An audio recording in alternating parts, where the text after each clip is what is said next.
Il pennino danza, la pressa stampa. Manuali o meccanici sono movimenti che ipnotizzano per la loro perfezione. La leggerezza della mano, la forza della macchina, ma il campo di gioco è lo stesso.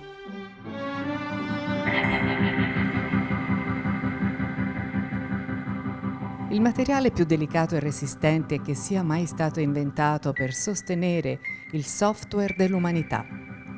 Pensieri, idee, emozioni fatte linguaggio, trasformate in simboli e poi affidate a un foglio di carta.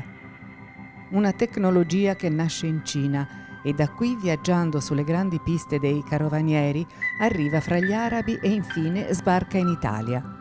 Ma il viaggio si concluderà davvero ai piedi dell'Appennino marchigiano, in una città in riva al fiume Giano, dove abbonda il carburante dell'industria medievale, l'acqua.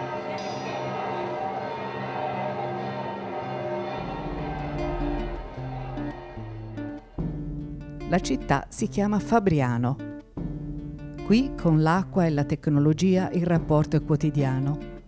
Lo dice il monumento simbolo che il comune fa costruire nella piazza principale, la Fontana, che viene battezzata con un nome significativo: Sturinalto. Un getto d'acqua in verticale fino a un'altezza spettacolare per l'epoca, che funzionerà come un vero e proprio misuratore di ricchezza e di potenza. Il primo documento in cui si parla della Carta di Fabriano risale al 1264.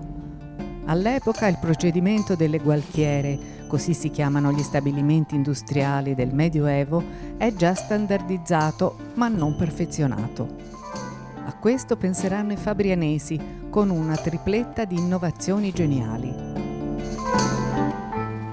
Si parte dagli stracci che forniscono le fibre vegetali, lino, canapa, cotone. Stracci bianchi, incolori, sminuzzati in piccoli pezzi e messi a macerare nell'acqua. Fin qui niente di nuovo. Ma i mastri cartai di Fabriano introducono già a questo punto della filiera la prima grande innovazione, la pila idraulica a magli multipli. La forza dell'acqua corrente muove la ruota, che a sua volta aziona i grandi martelli di legno, i magli appunto, che battendoli riducono gli stracci in poltiglia, formando l'impasto per la lavorazione successiva. In anticipo di qualche secolo è la messa in opera del concetto di meccanizzazione e di serialità, di industria insomma. La macchina da sola svolge il lavoro di più persone e può farlo a ciclo continuo, aumentando la produzione e abbassando i costi.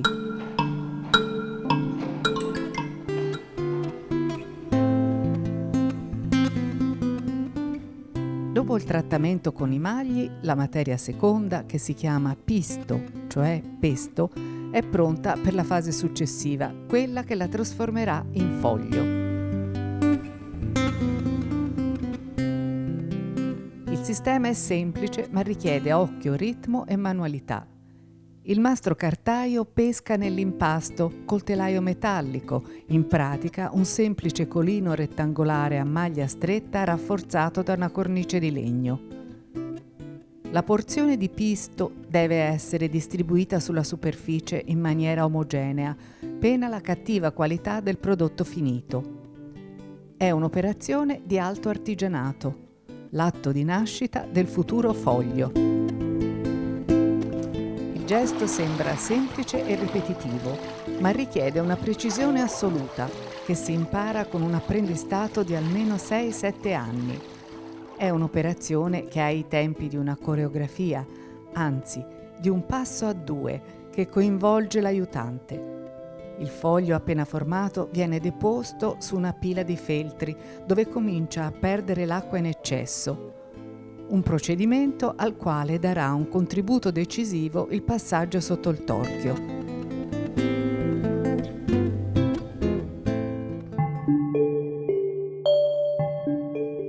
A questo punto il foglio è umido come un panno appena uscito dalla centrifuga di una lavatrice e proprio come un panno viene appeso allo stenditoio perché si asciughi definitivamente all'aria.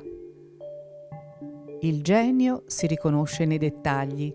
È il foglio stesso, con il suo peso, a far sì che la molletta lo trattenga senza far pressione, come succede invece con le nostre pinze da bucato.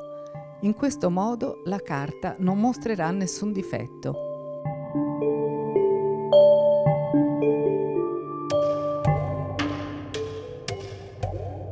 Ma una volta asciutto il foglio di carta rimane ruvido, grinzoso e soprattutto sensibile all'umidità e ai batteri.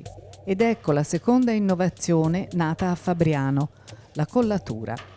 I fogli vengono impermeabilizzati immergendoli e imbevendoli a caldo in una gelatina ottenuta mettendo a bollire gli scarti delle concerie.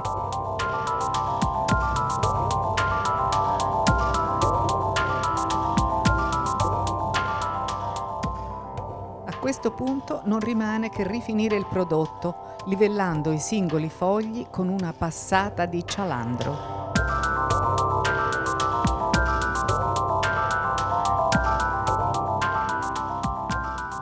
Infine, come in ogni filiera industriale, bisogna controllare che il prodotto rispetti il peso standard. È la verifica della grammatura. Dopodiché, eliminati gli esemplari difettosi, il prodotto è pronto per essere spedito sui mercati.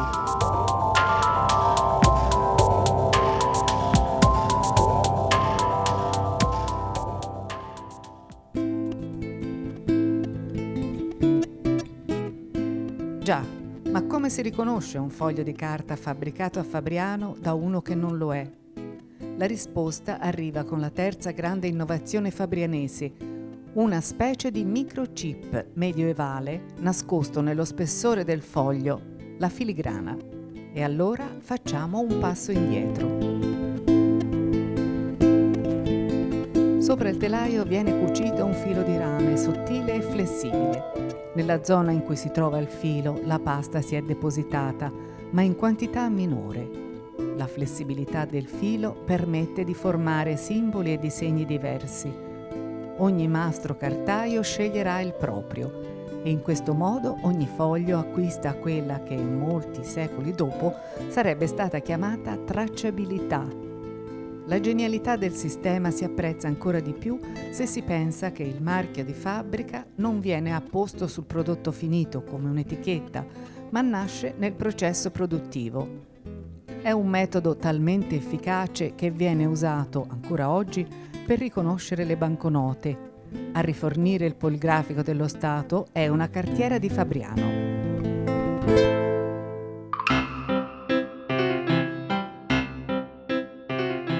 Ma anche la filigrana si evolve.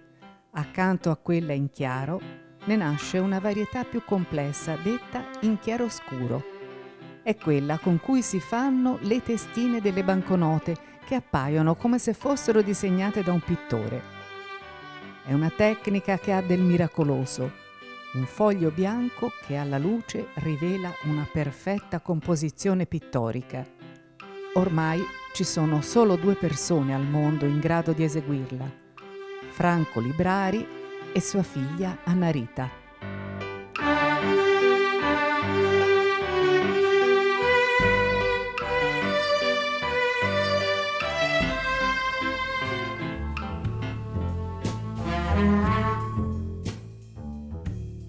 Ma dal campo dell'arte ritorniamo a quello della tecnologia, cioè alla carta che avevamo lasciato alla verifica di qualità.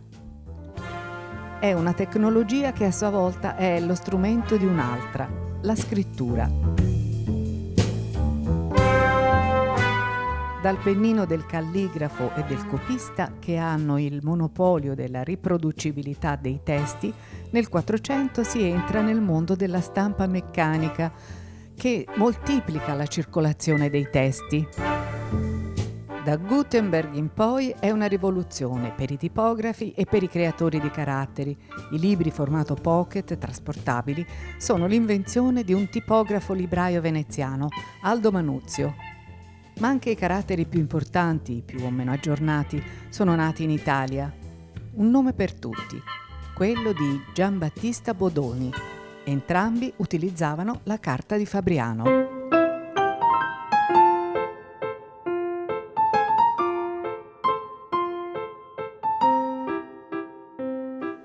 Ogni società porta nuovi bisogni e quindi nuove macchine. Nell'Ottocento, per stampare volantini pubblicitari e manifesti politici, il top è questa macchina da stampa, piano cilindrica.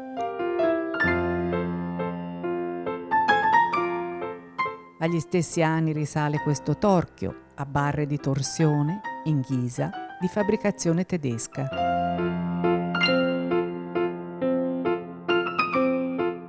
Ideale per stampare fogli singoli, compresi carta aziendale intestata e biglietti da visita, è la cosiddetta pedalina, che funziona appunto a pedale e macinazione d'inchiostro a tavoletta.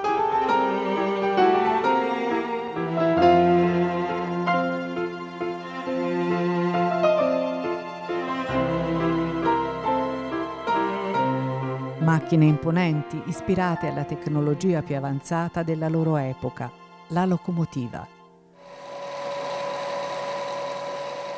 E proprio come le locomotive diventano sempre più grandi e più veloci. Per i giornali nasce la linotype, che significa riga di caratteri, tecnicamente denominata macchina per composizione tipografica automatica in lega di piombo, perché ogni linea di caratteri viene fusa nel metallo e dopo essere stata impressa sulla carta ritorna nel crogiolo per essere rifusa. Questo è un modello del 1897, costruito in Inghilterra, il primo arrivato in Italia. Ha lavorato fino al 1956 al Tempo di Roma.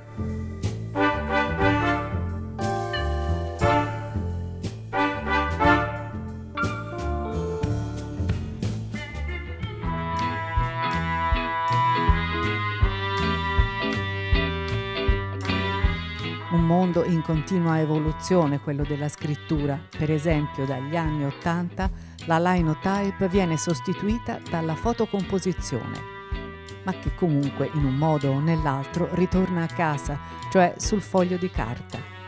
E se oggi il metodo di produzione è diventato industriale, il viaggio raccontato al Museo di Fabriano diventa esso stesso un libro di storia, della tecnica, dell'arte, del gusto, ma soprattutto del pensiero. È la trasmissione del pensiero, infatti, il motore di tutta questa avventura.